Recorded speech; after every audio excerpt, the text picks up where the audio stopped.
we may start to heart carrots. You could put a sticker with a joke right on your banana.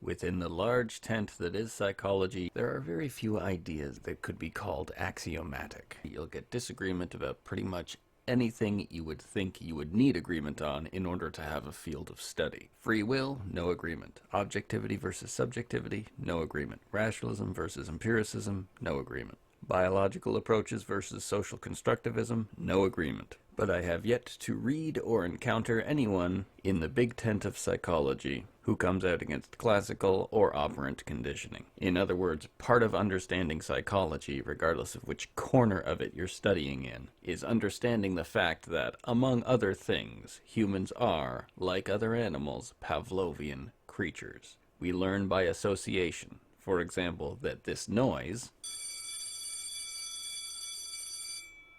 means that you can go free, or that you had better not be running free, depending on the time. It takes mere exposure to learn or unlearn by association. Learning is change in behavior or thought as a result of experience. The two most basic kinds would be habituation, i.e. responding less due to exposure.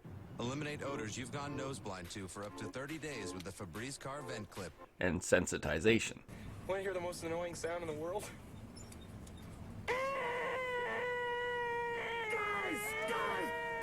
Responding more due to exposure. In those examples, we have stimulus and response. Simple associations provide the building blocks for more complex ideas. With classical conditioning, we can add a third variable, a stimulus that starts out neutral but is being conditioned so that it will eventually elicit a response. The school bell is a good example for conditioning because what it means depends on the context and upon our learning that context. So here's our to-do list for this lecture. Get the basic concepts, go over the dog example, cover what's actually relevant to you, most of which falls under higher order conditioning, and the definition list is at the end if you want to skip to it at any point. First, stimuli. A stimulus is just something that we can respond to, and stimuli is the plural of stimulus. Classical conditioning splits stimuli up into neutral ones, which are those that do not create a response, unconditional ones, those that create their response naturally, and conditioned ones, those that start out neutral but become associated through pairings. Examples of unconditioned or unconditional stimuli and their responses include eating food makes you salivate, a puff of air in your eye makes you blink, a jump scare makes you startle, rousing music can give you goosebumps, failure can frustrate you, social approval feels good. It's an unconditional stimulus if it seems to naturally, without any other learning, create an emotional or reflex response. Other terms that Pavlov used for unconditioned were inborn or characteristic of the species. So, is it characteristic of the species that an Adele song makes us cry? To make you feel my love. Where do we draw the line or lines between unconditioned and conditioned stimuli? There are a few reasons why Pavlov's notion of unconditional stimuli feels a bit difficult to nail down and a bit alien to human psychology. First, Pavlov was dealing with reflexes, specifically salivation, drool, counted by the drop, with 5 drops of saliva gathered in 30 seconds being a noteworthy conditioning result. Second, he was dealing with dogs, which of course have cerebral cortexes like us, but our schemas are in a whole other league, and the problems we deal with tend to be in another league as well. Hello.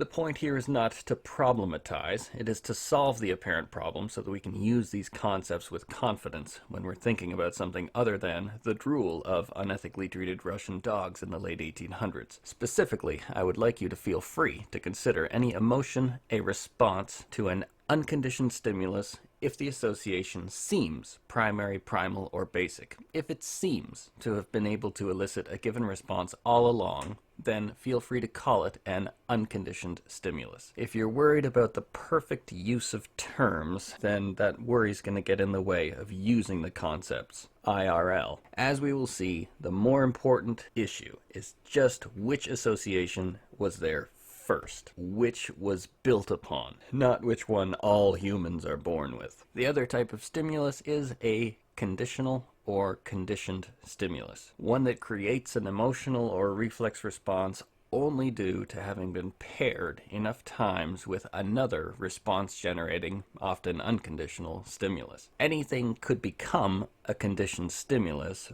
but some of the obvious ones are symbols or logos. Smart Water has made their bottle or brand or logo a conditioned stimulus by associating it with Rachel from Friends and now Wonder Woman. It's a nice bottle, but without these associations, it would likely not be a bottle/brand worth nearly $1 billion today. We'll get into how this works with the dog example, but before that, we need two more concepts. Classical conditioning states that which is paired with something that elicits a response will become paired to that response and thus elicit that response. The response here is liking, because we heart Tony Stark. If we see Tony Stark enough times eating carrots, we may start to heart carrots, even when Tony Stark is not eating them. Our two other concepts are first order and higher order conditioning. If you think that we just naturally heart Tony Stark, maybe because he's handsome and charismatic, then pairing him with carrots until we like carrots would be a process of first order conditioning. Because according to you, Tony Stark is an unconditional stimulus. If you think that we only like Tony Stark because he's friends with Captain America, or because he snapped Thanos away, then pairing him with carrots until we like carrots would be higher order conditioning. First order conditioning requires the thing being conditioned to be paired with an unconditional stimulus that elicits the desired response. Second order conditioning simply requires the thing being conditioned to be paired with something that elicits the desired response. Next, the dog example, wherein we break things down and show you where the concepts came from. This is Ivan Pavlov, Nobel Prize-winning physiologist, known for his work on digestion in dogs, and for stumbling accidentally across classical conditioning and having the good sense to figure it out in detail, and saved Kevin McAllister from robbers. Here's what Pavlov was up to. He devised devices to measure secretion of saliva, because one reflex that we mammals have is when we're eating, we salivate. Pavlov happened to notice that the dogs would start to salivate in response to the people who usually brought them food, even when they weren't bringing them food. So he started playing around with other associations, including ringing a bell before food was brought around, and then seeing whether the bell alone would result in salivation, and then using a metronome, which allowed for some study of stimulus variation, or generalization, of learning. Pavlov broke the process of classical conditioning down into a few primary components. First, you have a neutral stimulus. This is the thing that you are conditioning. Initially, before the dogs learned to associate the lab assistants with food, the lab assistants did not make the dogs drool, but with enough pairings of the lab assistants with food, the lab assistants on their own elicited the reflex of salivation in the dogs. So in Pavlov's subsequent experiments, he brought in a bell. So first we see that a bell does not on its own create drooling in the dogs, does not elicit that response. In other words, it's a neutral stimulus with regards to salivation. The second component here is the unconditioned stimulus, or the unconditional stimulus. Namely, food makes animals salivate, which is the unconditioned response, drooling or salivating. The fourth component is the conditioned stimulus, which is what the neutral stimulus of the bell becomes with enough pairing. That is, once the bell on its own can create the response of drooling, then the bell has become a conditioned stimulus, which is now producing a conditioned response. The neutral stimulus becomes the conditioned stimulus, and the conditioned response is the unconditioned response, but occurring in response to this new conditioned stimulus. So let's break this down in terms of steps. You have your neutral stimulus. For example, metronomes do not make you drool. It's not something they naturally do. So we pair this neutral stimulus with the unconditioned stimulus, maybe some yummy meat powder, such that before we feed the dogs, we play the metronome. Then we bring in the food, which elicits the unconditioned response, i.e. the meat powder makes the dogs drool, and we do this repeatedly. And then eventually, the dogs start drooling in response to the metronome itself, meaning the metronome has become a conditioned stimulus, and the drool that results from the metronome is a conditioned response. The response tends not to be the same magnitude. In other words, Pavlov counted fewer drops of saliva produced from the conditioned stimuli compared to the unconditioned stimuli. But the dogs did come to drool in response to just the metronome. So before the conditioning process, we have a neutral stimulus and an unconditioned stimulus, which produces an unconditioned response. During conditioning, the neutral stimulus is presented before the unconditioned stimulus, so the unconditioned response is becoming associated with the neutral stimulus. And after conditioning, we have a conditioned stimulus, previously the neutral stimulus, and a conditioned response, salivation due just to the sound of the metronome. So 2 stages of any conditioning process are the acquisition stage, during which the neutral stimulus is becoming more and more associated with and capable of eliciting the unconditioned response. So let's say stand-up comedian Jim Gaffigan is working on making us like him by telling us funny jokes. The more that paying attention to him is followed by the unconditioned stimulus of funny jokes, which lead to the unconditioned response of laughter or mirth or happiness, the more he, on his own, will be capable of eliciting that response, which would then be a conditioned response. And Jim Gaffigan, by pairing himself with good jokes enough times, moves from being himself a neutral stimulus to a conditioned stimulus.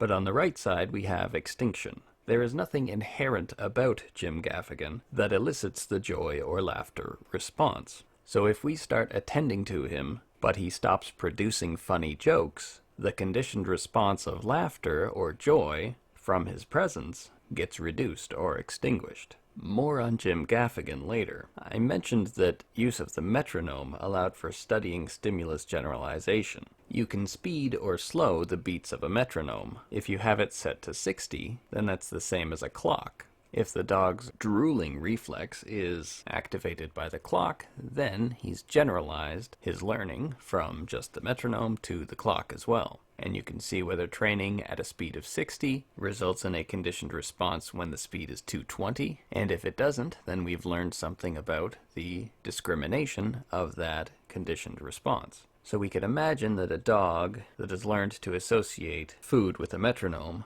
might drool in response to different speeds of the metronome, might generalize across different speeds, but the dog might be expected to discriminate more if the sound is more irregular. So if the lab hand is cutting their nails, this might be a similar sound, but if it doesn't elicit drooling, then we have in part found where stimulus generalization ends and stimulus discrimination begins. Next, where most of the examples that we care about in real life are higher order conditioning. Strictly speaking, this means we are using one conditioned response to make another conditioned response, or rather to make the same response but to a new conditioned stimulus. So once we have a conditioned response, we could classically condition another neutral stimulus to this conditional stimulus, and if it works, if presenting the shoe before we presented the metronome results in the dog learning to drool in response to just the shoe, then we've accomplished higher order conditioning. This would specifically be second order conditioning, which is what getting Jim Gaffigan to be the spokesperson for Chrysler Pacifica is supposed to be doing to us. Jim Gaffigan started out as a neutral stimulus, then through associating himself with funny jokes, He got us to like him, making him a conditioned stimulus. And the people at Chrysler said, we would like for people to like our new Chrysler Pacifica, so let's associate it with something else that people like. And if this works, then you will like the Chrysler Pacifica because Jim Gaffigan told good jokes. One more higher order conditioning example so that I can cover the concept of latent inhibition. Minions were everywhere. Bananas, pencils, Cheerios boxes. They are on their own cute, but they're not baby or puppy level cute. They're more Pikachu crossed with a Twinkie cute. So I consider this higher order conditioning, whereby Chiquita is attempting to sell more bananas because if given the option, people will buy the one that makes them feel good, and the minion makes us feel good because they do cute things. They are cartoonish and childlike. So many products are or were relying on the goodwill toward minions, which is a conditioned response because the minions are a conditioned stimulus, to bleed over onto their product. If you wanted a single order version of this, then instead of a minion, you could put a sticker with a joke right on your banana. I chose a Groucho Marx quote. Time flies like an arrow, fruit flies like a banana. That would arguably be the safer bet. Why?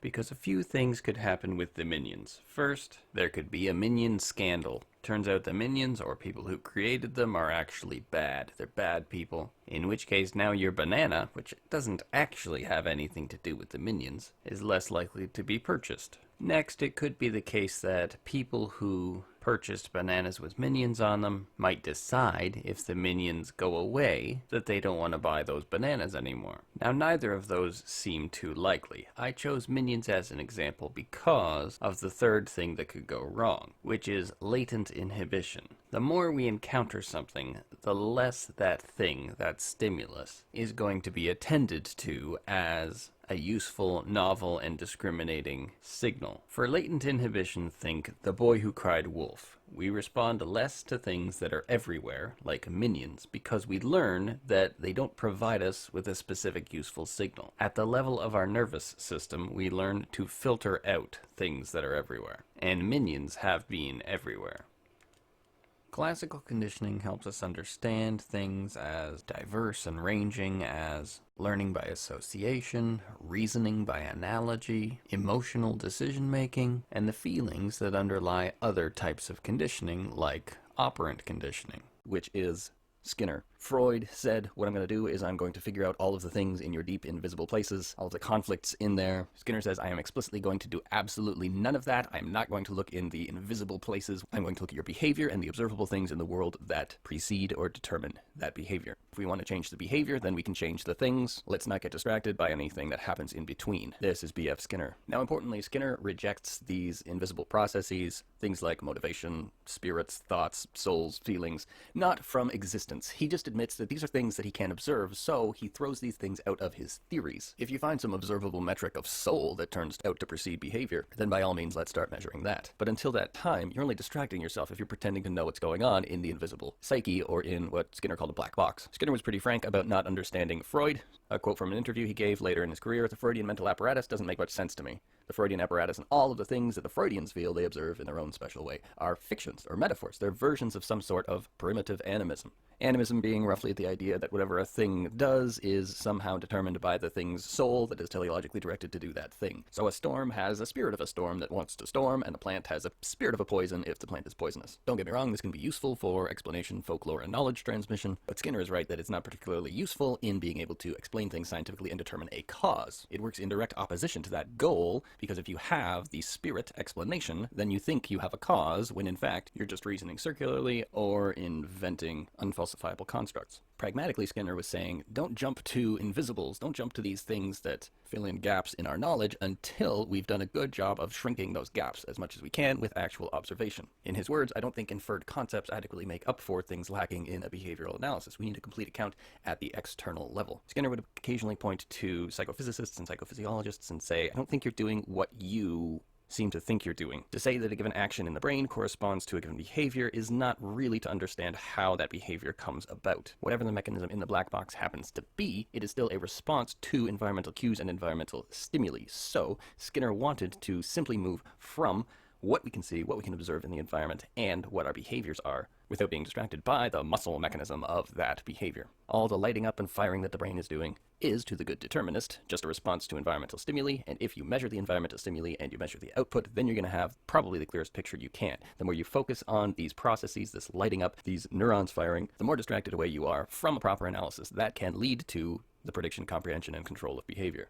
An in-class demonstration I like to do is illustrated here. I get one person to dance or move their body in a given way. I have someone else standing opposite them who is trying to copy them as faithfully as they can, and then I have a third person who is in front of person one, so they can't see person one, and they are copying person two. So what gets done by person one, who represents the environment or stimuli, eventually gets copied in a rudimentary fashion by person three, and we can observe the connection between person 1 and person 3, even when person 2 is hidden. Now what person 2 is doing is mediating the relationship between person 1's actions and person 3's actions. If we imagine that person 2 is invisible, we can still infer a lot about the relationship between person 1 and person 3, without guessing about what person 2 must be doing. Person 2 is mediating the relationship between person 1 and person 3, and if our goal is to predict 3 from 1, there's a fair chance that we're wasting our time by focusing on 2, the thing that has the most unknowns, the invisible component of this mediating relationship. This does not mean that 2 is not important. It does not mean that 2 does not exist. It's an acknowledgement that to the extent that 2 is important, we would be able to see it manifested in what 3 does relative to what 1 is doing. A good example of this philosophy in action is when Chomsky wrote a very long piece of work criticizing Skinner's attempts in his book Verbal Behavior to explain how children take stimulation input from their environment, words, corrections that their parents give and say, and turn it into their own speech. The idea being that they approximate how their parents talk, and they learn through corrections, and the reward that comes with success, how to do something as complex as speak.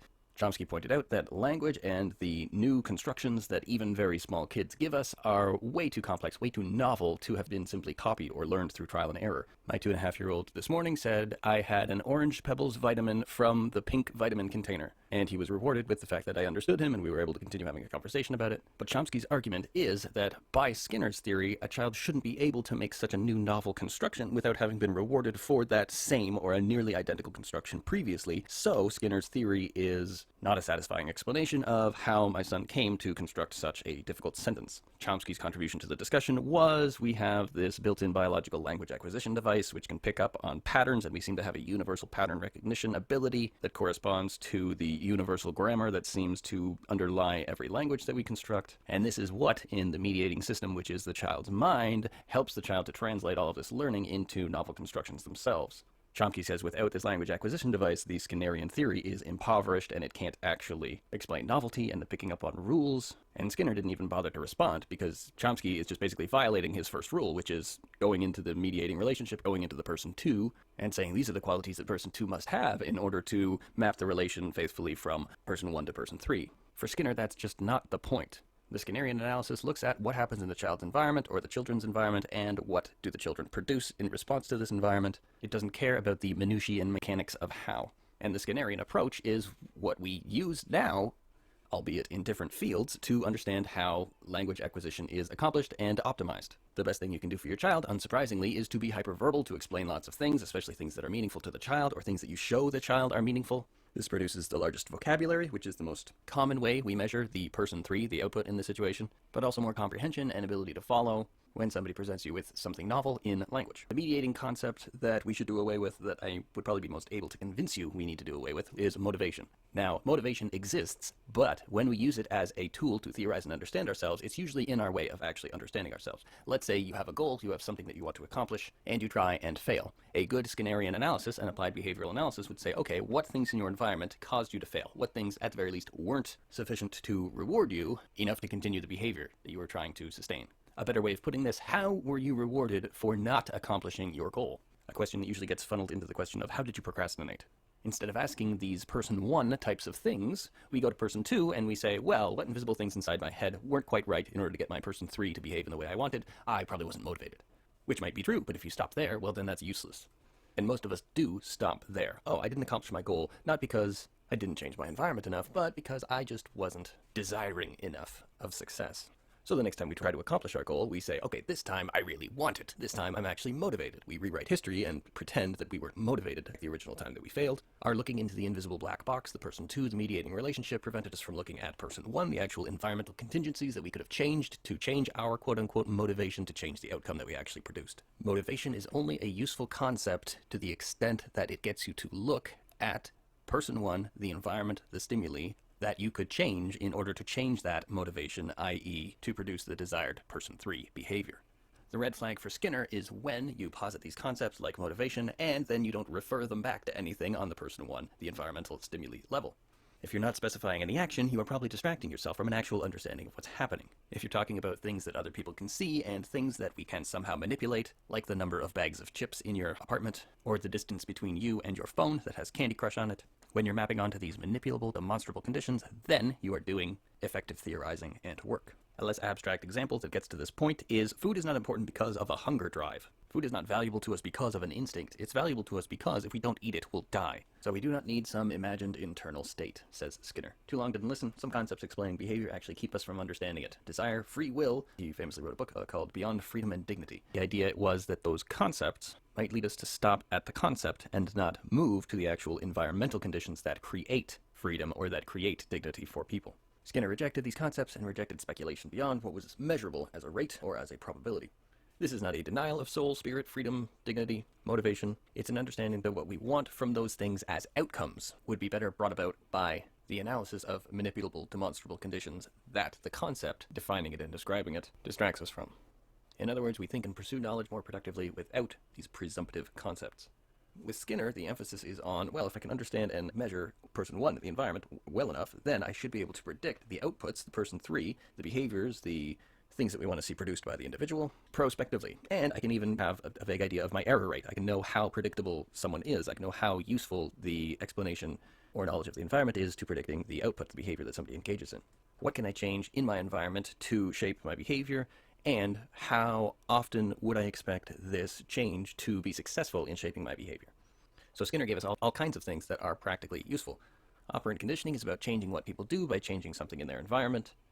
There's an example, probably apocryphal, of a class that shaped their professor's behavior to the extent that he was lecturing from the far left side of the classroom. They started by having the left side of the class be more engaged than the right side of the class, so they were nodding more, they were paying more attention, the right side of the class was more distracted, on purpose in order to shape this behavior. So they got the professor to speak more to the left side of the class, and then they split that side in half, so the leftmost side of the left side of the class versus the rightmost side of the left side of the class. The rightmost side of the left side of the class stopped engaging, so that to get the reward of smiles and nods and eye contact, the professor moved even farther to the left, and then they split again, and then eventually the professor was on the far side of the classroom. The professor's behavior was changed by changing what was reinforcing in the professor's environment. This is an important perspective to take on Walter Mischel's marshmallow test. Children are brought in alone into a room with a desk. The desk has a treat that they get to choose. Most kids chose Oreos as their favorite treat. Some chose marshmallows, some chose M&Ms. The idea was if the child could sit in front of the treat and not eat the treat while the research assistant left the room for 10 to 15 minutes, then when the research assistant came back to the room, they would get double whatever that treat was. A second Oreo, a second marshmallow, another handful of M&Ms. The child participants could also ring a bell in order to bring the research assistant back, in which case they would not receive an additional or a doubling of their treat. Mischel observed that some kids could wait the rather long amount of time and thus double their investment, and some kids could not. Or perhaps put more diplomatically, some kids did wait and double their investment and some kids did not. And what Mischel found on follow-up with these kids in adulthood is the kids who could wait, the kids who delayed gratification, were also more likely to be successful in life in various ways, including avoiding addiction, avoiding overeating, having better credit, savings accounts, all kinds of things that most of us would associate with success in adulthood. Now, the knee-jerk reaction to this study would be to say, oh, well, I guess some of us are born with a little more self-control than others, or I guess if Timmy seems very impulsive, he's just going to be that way forever. What a dollop of Skinnerian philosophy will do here is will get us to look at what is behind this interpretation we just made into the black box. If we're saying some kids have poor ability to delay gratification from childhood to adulthood, then what in their environment causes that poor ability? In other words, what that I can observe relates to the behavioral outcomes that we attend to. And Mitchell wrote this book, The Marshmallow Test, in part in a response to the folksy level poor understanding of his study that said that, well, I guess some kids just have more self-control than others and they'll stay that way. He wanted to point out that no, the observations that he made from day one were that the kids who were able to delay gratification did so by changing the contingencies in which they were working. In other words, the kids had strategies that they deployed in order to change the situation that they were responding to. The kid who just kind of sat in front of the Oreo and said, I am going to will myself to not eat this Oreo, and then stared at the Oreo, that was probably the kid that ate the Oreo. The kids who were more likely to be successful were the kids who shaped their situation such that maybe they pushed the Oreo to the edge of the desk and then they moved their chair back so that they were farther from the Oreo. They looked at other things, they distracted themselves from the Oreo so that it couldn't tempt them. They would make up stories about how the marshmallow was actually a pillow and it's silly because you can't eat a pillow. They would close their eyes, they would sit on their hands, they would do things to change their environment to help them to respond better to their environment. These kids had strategies, and these strategies probably served them pretty well growing up as well. The observation is that the strategies were effective because they acted on the environment. They did something to change person 1, the environment, in order to effect better downstream person 3 behavior. And if you pay hundreds of dollars or thousands of dollars for a behavioral consult, this is what you will get. You will get somebody coming in saying, okay, you need to change the contingencies that you're responding to. You don't need to up your willpower. Your willpower can be 1,000%. If your room is covered in bowls of delicious Doritos, you're still probably going to eat some. If Netflix is filled with the most addicting shows you can imagine, proximity to a Netflix icon will inevitably lead to procrastination and distraction. Moreover, if we make your environment more friendly and less stressful by turning down the fluorescent lights or having nice soothing ambient sounds, we can get more kids who are capable of waiting that time. Reducing your stress and enhancing the strategies that you have to change your environment result in better outcomes. Despite this, what is our go-to interpretation of free will? Our go-to interpretation of free will is like the child sitting there staring at the Oreo saying, I'm bigger than you, Oreo, I'm going to win. We say, well, I just need to be more motivated, I just need to try harder, I just need to up my free will game, without bothering to develop an understanding of what would actually go into upping that game in terms of changing your environment or your reward structure. The determinist acknowledges that you don't just get to change what's in the black box without changing the contingencies that determine what's in the black box, or that are what the black box person 2 is responding to. If you want to change your response to what's in front of you, you may have to change some of what is in front of you. Some examples of applied behavioral approaches: stimulus avoidance. Are you having trouble refraining from texting your ex? Then maybe you should delete their number from your phone. Are you having trouble controlling your eating? In which case, there's been various applications regarding the fridge. Maybe you put a padlock on your fridge. Maybe you put a note on your fridge reminding you of something. Maybe you stock your fridge with different foods. Or maybe, as in one intervention, you make sure that the place that you are typically seated when you're doing your work can't look at the fridge or can't make you remember that the fridge has delicious things in it. In order to protect myself from procrastination on YouTube, when I was a student, I got rid of my speakers. And to this day, I will still remove my headphones and put them away so that if I want to make myself distracted with audio, there is at least one more step between me and that distraction, getting out my headphones and plugging them in. One more thing to interrupt that rather automatic habit that I could create of distraction. Another approach that may or may not work is self-administered satiation, or perhaps you could refer to it as flooding. A popular example from the world of bad parenting is you catch your kid smoking, and so you say, you're going to smoke a whole carton, and you're going to feel what it's like, it's going to make you sick, and then you're going to have a negative association with cigarettes. That would be an example of flooding. The idea is you would be keeping your kid away from it by over-satisfying their urge to have it. This approach probably won't work with things like Netflix. If you oversaturate and you watch 20 hours of Netflix, your brain will probably still continue wanting to watch Netflix. Even as your enjoyment of Netflix decreases, your craving to watch another episode will increase. This is how the two circuits of addiction in your brain work. So flooding's not a great approach for Netflix, but it could be a good test of a relationship. Before you commit to spending a lifetime with someone, maybe you should make sure that you can spend 5 consecutive days with somebody. If extensive exposure to something could decrease its ability to create the unwanted behaviors in you in the future, then self-satiation is an option. This is probably the weakest of the operant tools, but one application might be if you're trying to control Facebook use, you get up at 7 a.m. and you give yourself one intense full hour of just Facebook binging to do whatever you want before you start your day. That would likely not be enough on its own to keep you off of Facebook at other hours of the day, but if you make it part of a larger system of control and contingency change, then this might be a useful tool. The fundamental problem with most of the behaviors that we want to change is that there is no satiation point, right? You have infinite scroll, you have the fact that something new will always be available, will always be popping up on Netflix, on social media. So most of the problems we care about don't really have a satiation point that we could take advantage of, but it's worth keeping in mind as an option, especially if you could satiate with a substitution. So if you feel the need to just eat and eat and eat, maybe start eating with the healthy stuff, broccoli, carrots, celery, until you are full with a substitute. As I've said, the self-administered satiation instrument requires accompaniment, usually. Another way to improve, change, or control your behavior with changes to your contingencies, to your environment, could be creating potential for aversive stimulation or negative consequences if you don't engage in the behavior that you want. A common example here is bringing in a friend who is aware of your goal. This friend can encourage you, provide positive reinforcement when you succeed, but they may also be, a negative gaze if you fail. Here are some monks from Monty Python self-flagellating, punishing themselves. You may have heard of another tool for this, the swear jar. If you say the unwanted words, you have to put a nickel or a dollar in the swear jar. Where you have a swear jar system in place, there is punishment, i.e. the loss of money, for engaging in the undesired behavior. Where there is oversight and feedback, there is potential for aversive stimulation in the form of correctives or people or processes pointing out your failures or inadequacies. The idea that somebody could be watching and disapproving, or that even we ourselves are keeping track of our own behavior, could provide enough aversive stimulation, enough discomfort when we fail to behave ideally, to keep our behavior more in line with that ideal. The invisible omniscient deity being one application of that useful meme. But more effective than punishing behavior is rewarding behavior. Tracking our behavior can be rewarding when we're successful. This seems obvious, but what's not obvious is the fact that we are constantly rewarding ourselves, and most of the rewards that we give ourselves are either a waste or are working in the exact opposite direction of the one we want to go in. The simple recipe is to have the behavior that you want placed before the reward. If you're pretty sure you're going to play video games, let's say you can't stop yourself from playing video games, you could at least make sure that the video games follow a completion of a task that you want accomplished. If what immediately precedes playing video games is you saying, well, I can do this later, i.e. is procrastination or the decision not to do work, well then you're going to decide more often not to do work. Procrastination is in part such a large problem because it is associated with such amazing reinforcers. If every time I say I'll do it later, I then follow that decision with a highly rewarding, addicting behavior, like going on social media or playing awesome video games, I have powerfully rewarded procrastination and made it far more likely to happen in the future. You are getting reinforcers. You are engaging with delicious foods, awesome entertainments. The least you could do is use these reinforcers judiciously. Wait until you've accomplished something or some portion of a task before you engage them, so that you're making success more likely rather than the avoidance of success. The same thing that worked for you when you were a kid, like we are helping my 2.5-year-old potty train by giving cookies, a small cookie for an attempt, a large cookie for a successful attempt. These same processes work for you as an adult. I have always loved animal crackers and even just plain saltine crackers. When I was a wee toddler, part of our homeschooling would be to walk to the library every week, which was quite the feat for tiny legs, but my mother said we had no problem encouraging you to go the entire walk because I would have a bag full of crackers.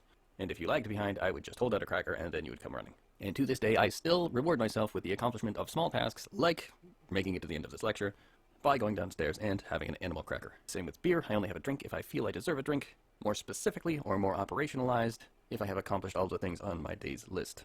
A great example that one of the students in my health psychology class a couple years ago came up with, she wanted to reduce the amount of soda pop in her house. They would buy those 2-liter containers of soda pop and they would drink a lot of it. In order to reward herself for not buying soda pop at the grocery store, when she came home, she would put in the equivalent amount of what she normally would have bought. So let's say she normally would have spent $6 on 3 containers of pop. She would take that $6 and put it into a jar. So she can see the amount in the jar increasing, and her kids can see the amount of money in the jar increasing, and then they get to make cool decisions about what they're going to do with all the money they didn't spend on pop. Now, her original goal was to go cold turkey and not have pop in the house at all, but it turns out that she was unable to do that, so she wasn't successful in her ideal goal, but she was successful in reducing the amount of sugary beverage available. No doubt has been beneficial to her kids and her own health. So if you've got an empty jar, you've got a powerful tool for self-punishment and self-reinforcement. Too long didn't listen for Skinner. We can apply Skinner's technology of behavioral control to ourselves and to others, even to entire societies, where we tend to call it social engineering. These technologies, whether planned or otherwise, are always acting on us anyway.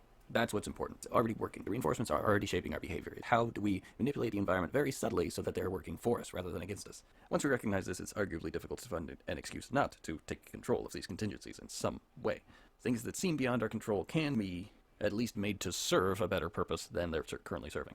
Not surprisingly, the first step for Skinner in a functional analysis is to break down what the problem is. Observe how frequent the behavior that you want to change is. Maybe you want it to make it more frequent or less frequent. Now that you're looking, look at the situation in which the behavior occurs. What tends to precede the behavior that you either want or don't want to happen? And, probably more importantly, what comes after in terms of reward? In other words, what triggers the behavior and what appears to be the reward that is presumably the thing associated with the trigger, the thing that came before the behavior. So, why do I keep procrastinating? It should probably be obvious that whatever you procrastinate with is probably more fun, more rewarding than the thing you're walking away from. But what is it that reminds you to go to that more rewarding thing? What's your trigger that creates this procrastination distraction? Zooming out for Skinner, the things that we associate most with personality, our true selves, our self-awareness, our motivation, our instinctive needs, our ego, our defenses, our free will, these are generally just a distraction from what's actually important about us, our behavior. This is what we see in Aristotelian ethics. You are what you repeatedly do, and in Platonic and Socratic ideas of what the good life is. The good life is engaging in good behaviors. The quality of your soul is mirrored in the quality of your actions. We can build powerful methods of control around the simple premise of making sure rewards come proximal and proportional to desirable behaviors, and not undesirable ones. So in the behaviorist paradigm, your personality is a product of your learning history. So if you are what you repeatedly do, and what you repeatedly do is a function of your environment, who you are is determined by what habits you have learned. So personality then is a bundle of habits, each of which are individually changeable, even if those individual little changes might not do much to change the bundle as a whole. Consideration of the bundle, or the organism, so stimulus-organism response, is the goal of a later generation of behaviorists called the learning theorists. So in the stimulus-organism response model, your personality in part determines your responses to enforcements. So this is an acknowledgement that different individuals will respond differently to different stimuli. Now, Skinner never said that they wouldn't, but later theorists found this compelling enough to be a good reason to at least theorize a little about what's in the black box, what's in the mediating relationship between person 1, person 3, environment, and behavior. An example of this would be my 2 nephews. When they were growing up, my sister would use verbal reinforcement, and she wondered why it was so effective with the younger one, Hunter, but not so effective with the older one, William. With Hunter, she would say, "Oh, you're so good at this is amazing, good work, you're such a smart kid," and that would make him re-engage with the behavior that she was reinforcing. With William, she would do the exact same thing, you're so good at this is amazing, great work, and he would shut down, and he would walk away from the behavior. I gave her a nice simple model for it, i.e. that William is an introvert and Hunter is an extrovert, and by the Eysenkian model of introversion and extroversion, William would therefore need far less stimulation in order to be rewarded, whereas Hunter would need more. So all of this praise for Hunter is exactly what he needed, but for William it's over the top. It's too stressful to have, your worth as a person judged. So totally after simply engaging in a behavior. If that's what happens when I do this, I'm not going to do it anymore. So the learning theorists took the stimulus response formula, and then they added in some measurements of the organism in order to figure things out, like whether they have a personality that's going to mediate differently the relationship between the environment and behavior. In other words, what's in the organism could be more primary to the task of behavior change than any change to the environment. Skinner had already allowed for this, so he would say that your applied behavioral analysis is going to be different for every individual. The learning theorists just said, yeah, but we would like to be able to figure out how different more efficiently by having some measures of the organism, the mediating brain or black box. One thing that learning theory allowed us to do is expand into social learning theory. So we learn vicariously by watching other individuals. This is a primate thing. If a monkey or an ape sees another individual be rewarded for something, then that observing monkey or ape will be more likely to engage in that behavior themselves. And the same goes for punishment. So an application of this might be, if you are treating a child for behavioral disorders or for an emotional problem, you might invite the whole family in for an interview so that you can see how the family interacts with each other. You can see what parent or sibling the child who's the target of treatment seems to emulate or reference when they are uncertain of how to behave. Observe how the child interacts with their parents, and what their parents model that the child copies. Social learning theory also gives us, and Albert Bandura gave us, the idea of reciprocal determinism. When I behave a certain way in an environment, I am signaling to other people in that environment that is one of the ways that we behave in that environment. If we're in a quiet classroom and we're waiting for the professor to start talking, I turn to the person next to me and I start having a conversation with that person. I am signaling to that person and to other people observing that this is not a place where we sit quietly and wait for the professor to speak. This is a place where we talk to each other. When other people see this, they might be more likely to talk to each other as well or join in on the conversation, which will further change the meaning of the space, which will further change the model to behavior, so that the space and the people in it all become more verbal, i.e. I modeled speaking, I changed the meaning of the environment somewhat, I also changed myself a little bit, so now I have some evidence that I am the type of person who talks, and anyone else who joined in and spoke also now has changed that stimulus of the quiet classroom into opportunity or a trigger to speak, as well as themselves into the types of people who respond to this trigger, this environment, with speech. Our actions change the environment that determines our behavior. A mnemonic I used in undergrad to associate reciprocal determinism with Albert Bandura is this band in his name, and the band is round, circular relationship, where behavior changes environment, and environment, by determinism, changes behavior. An important bit of social learning theory that fills in the O, the SOR, the organism in the stimulus-organism response equation is Rotter's idea of locus of control. Specifically, you have an idea of where the control over your own behavior, or maybe the outcomes of your behavior, actually lies. Are you the determiner of your success, your behavior, or does it exist outside in the world?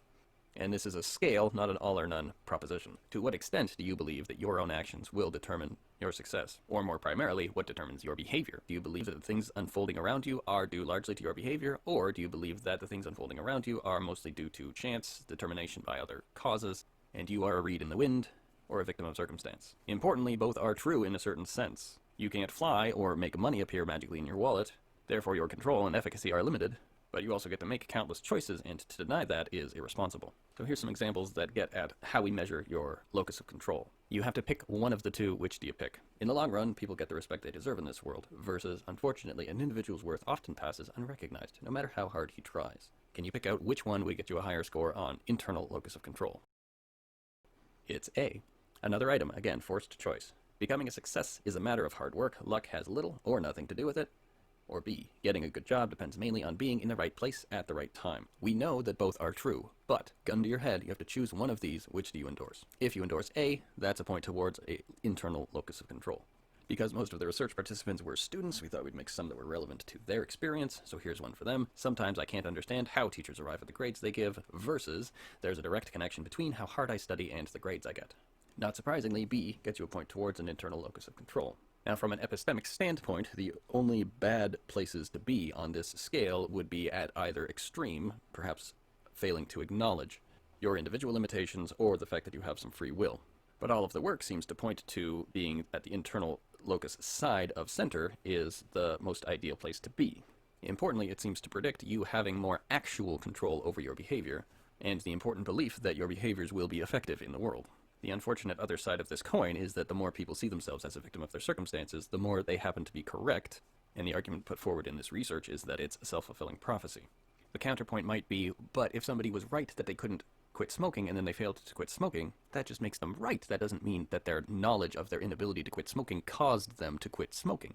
And the data-driven counterpoint to this is that people with higher internal locus of control tried to quit more times, and successful quitting is a function of number of times you try. Therefore, yes, belief that quitting attempts would not work did indeed result in your not quitting, because your mean quitting attempts were fewer. So there's nothing inherently wrong, morally or epistemically, with having an external locus of control.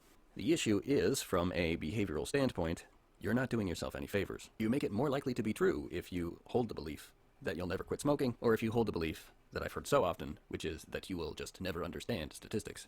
A great example of interpreting the black box rather than looking for actual reasons why learning something so different and new might be a challenge. A common question I get at this point is, can someone change their personality to have a more internal locus of control? Yes, but the people who would most need for this change to occur would be the least likely to believe that such a change could occur. Well, I can't change myself.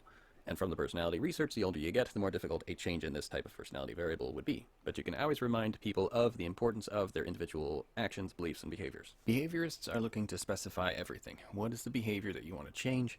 How often does it occur? How often do you want it to occur? So a behavior modification program is going to have a very specific target, and you're going to be measuring things. Here's an example of one of my behavior modification programs. Back a few years ago, I was concerned about my diastolic blood pressure, and I figured I could lose a few pounds, so I made a system. First, I tracked where I was currently in terms of blood pressure and weight.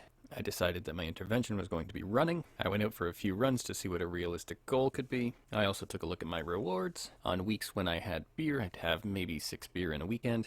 So I wanted to line up my goal, which I figured was 40 kilometers per week, with my reward, which was going to be beer. So each row tracks the number of kilometers that I ran. If I run 40 total for the week, then I meet a goal. I actually had a point system, but what's displayed here is that for every 5 kilometers ran, I would unlock 1 beer. And you can see in the last column that I'm also tracking the number of beers that I drink. So I've got a whole lot of data. You can see my progress in terms of the fact that I'm running, which is good for my heart. You can see the evidence that it has been good for my heart in the BP column, the blood pressure column. My diastolic blood pressure improved, even just over the course of just these 3 months. Although you can see there's some variability in the measurements. And it only took about 4 months to drop 11 pounds. So the first step before any of this could be accomplished was getting some initial measurements. What's a realistic running goal in terms of something I could accomplish? What would keep me motivated? The initial stage is just like the initial stage of making a budget. You find out what a realistic goal is by first doing nothing differently but tracking what you normally do.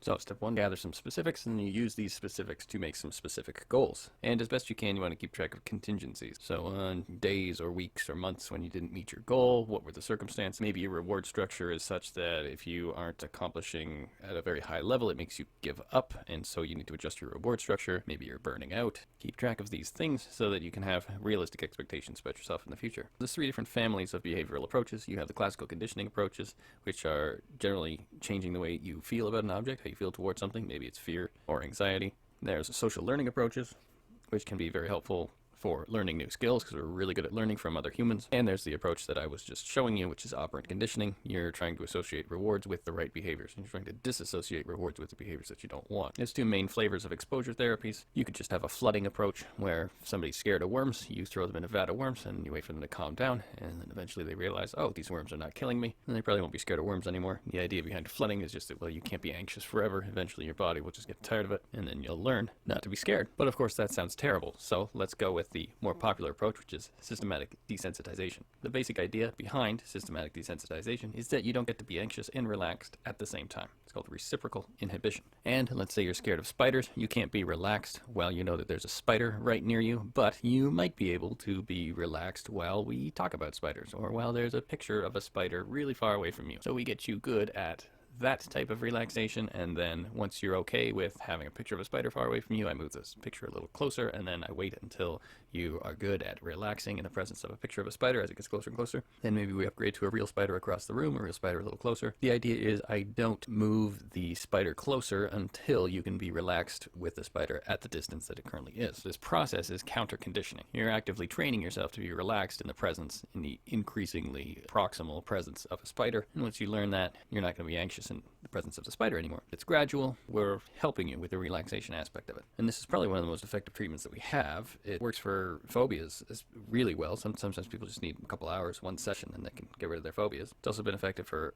obsessive compulsive disorder and post-traumatic stress disorder. Now, the original idea behind systematic desensitization was that the relaxation was the key bit. So we were teaching you how to be relaxed, and then you could kind of use this skill in increasingly intense environments that would have caused you anxiety. But one of the reasons this may fail in therapy is some individuals see this as the therapeutic program being imposed on them. Turns out that one of the key effective ingredients of this therapy is the client's choice to undergo the desensitization. So this therapy is likely not going to be effective if you impose it on someone, or at least not as effective. Other approaches, modeling in therapy. Let's say you have a client with agoraphobia or social phobia, or maybe there's a very specific skill that they want to learn. What you can do is show them how something is done, or you could role play and model things. I've done this with my wife quite a few times. When she has to go for interviews, we'll model the interview situation. In extreme cases, maybe the client just watches you perform a task that maybe they're fearful of, and then you talk them through it, and then maybe they perform part of the task with you, and then increasingly on their own. A context where you might see this might be assertiveness training. I'll be your boss, telling you to work on the weekend. How do you respond to me? Or you be your boss, telling you to work, and I'll play the role of you.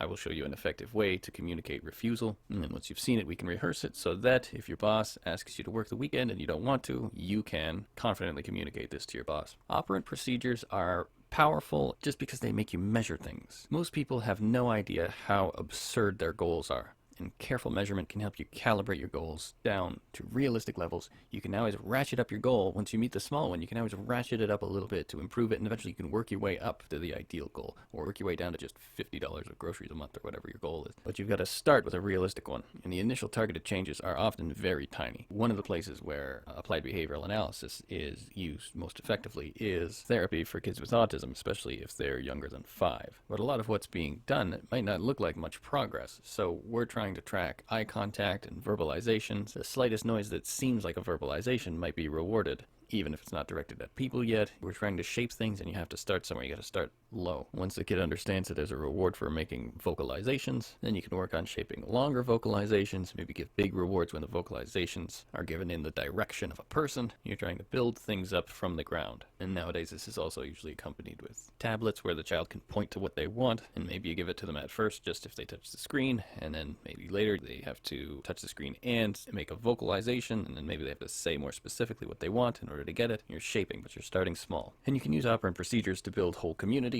token economies. The main idea with token economies is that rewards can be given for a specific reason so that you have control from the top. This is also why token economies tend to fail, because whatever you end up using as tokens, you eventually lose control of, because people can trade them amongst themselves, at which point not all tokens that are being awarded for desirable behavior. The solution here would be to develop some secondary reinforcer, like money or tokens, but that is a reinforcer only when you administer it, something that has zero exchange value between your subjects or students, yet is still a reinforcer under your control. If one found such a reinforcer, hopefully one would protect its motivating value and make sure the reinforcer is not wasted and continues to elicit and shape the desired behavior.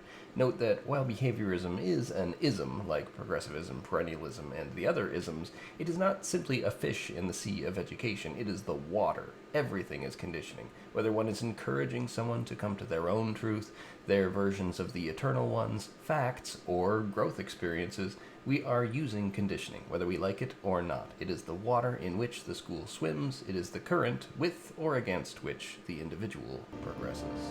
Stay tuned. The Matrix is a system, Neo. That system is our enemy. But when you're inside, you look around, what do you see? Businessmen, teachers, the very minds of the people we are trying to save. You have to understand, most of these people are not ready to be unplugged. And many of them are so inert, so hopelessly dependent on the system, that they will fight to protect it. Were you listening to me, Neo? Or were you looking at the woman in the red dress?